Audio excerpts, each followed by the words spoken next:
Thanks for that, Andrew. Now we're going to bring in Christopher Hill. He's served as U.S. ambassador to South Korea and has also headed the U.S. delegation at talks in 2005 aimed at resolving the North Korean nuclear crisis. And he joins us from Denver. Christopher Hill, very good to have you with us on the news grid. So it looks like Kim Jong-un has backed down for now. What's going on? What happened?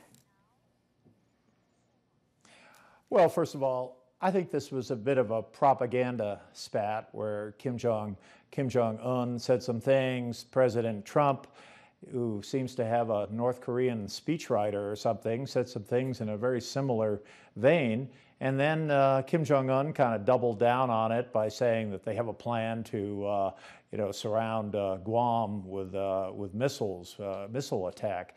So obviously, in the end, I don't think North Korea was ever going to do something like that. I mean, that would surely get a U.S. response. So in the end, Kim Jong-un, acting like he's some kind of world leader, said, well, we're going to hold off and see what the United States does, trying to pretend that he's some kind of very senior leader. So I think the net of all this is precisely what the U.S. should not want, which is to have the U.S. president sort of going toe-to-toe and eye-to-eye with this North Korean leader.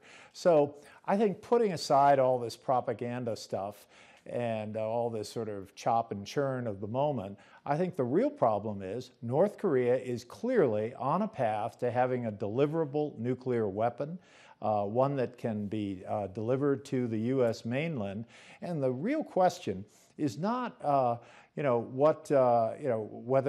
they're going to have this, but the real question is, what is the U.S. going to do about it? This is not I was going to ask you about that. What is the U.S. Sorry, Christopher Hill. Nuclear weapons. Sure. I mean, what is the U.S. going to do about this? I mean, we've got two unpredictable leaders here, and I'm just wondering if this could lead to some sort of spike. I mean, putting ideas and gestures and overtures towards North Korea hasn't worked in the past. Yeah, first of all, we have engaged with the North Koreans in the past, but not with Kim Jong-un. And I think Kim Jong-un is very different from his father, and he has very little interest in some kind of process of denuclearization.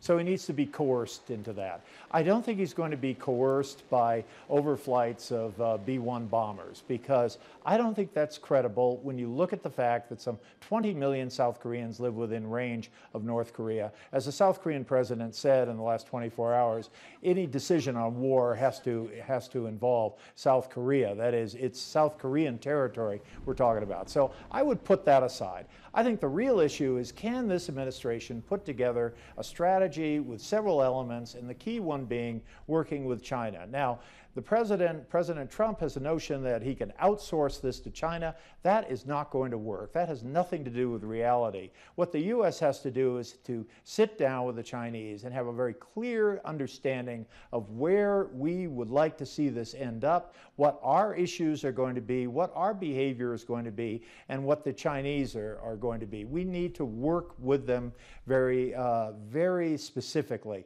We also need to reassure Japan and South Korea. We need to push on those sanctions. We need all of these issues, all of these elements of a strategy working as one. And there is where we have not done a very good job. Certainly, President Trump's fire and fury comment, all that did was to lower the U.S. to the level of North Korea and give the Chinese really the opportunity to say, hey, you all have to calm down, which is not, frankly, the optic that the U.S. needed. So I think there was a lot of problems in the execution of these elements, and that's kind of where we are today. Do you think North Korea needs to be appeased in any way? You were part of the six-party talks trying to denuclearize the region, North Korea in particular. I know a lot was put on the table, a lot of overtures, a lot of generous gestures, but is that fear real about what's going to happen to North Korea?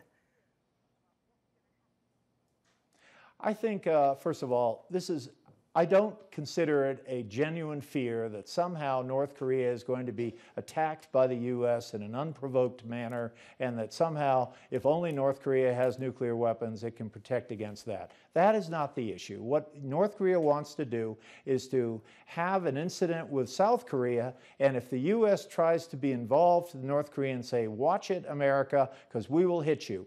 And then that puts the American president in the position, the very unenviable position, of exercising his treaty responsibilities and thereby putting U.S. civilians at risk, or kind of backing out, saying something like, "Well, we have confidence the South Koreans will be able to handle that." That is kind of the beginning of the end of the U.S. commitment to South Korea, and frankly, it would affect U.S. commitments around the world if there's a perception that the U.S. will not fulfill its duties according to alliances if there's a fear that the U.S. Will be hit directly. So North Korea has a very ambitious strategy here. They're trying to create something which essentially decouples the U.S. from South Korea. That's what we have to be worried about. And I would put aside this idea that, oh, they're a small little country and they have to worry about some unprovoked attack from the U.S., which is utter nonsense, and they know it. And in 2005, we sat down with them. We said, "What do you want?" We gave them all kinds of assurances. We gave them energy assistance. We gave them economic assistance. We gave them cross-recognition of states. We would have put an embassy into Pyongyang. They would have put an embassy in Washington. And they walked away from all this because, frankly, this is not what they're after. What they're after is to get us off the Korean Peninsula so that they can somehow, in their fantasy, because I don't think this will happen, they think they can unify the peninsula provided they get the U.S. out. Interesting. Well, thank you very much for sharing your experience with us, Christopher Hill.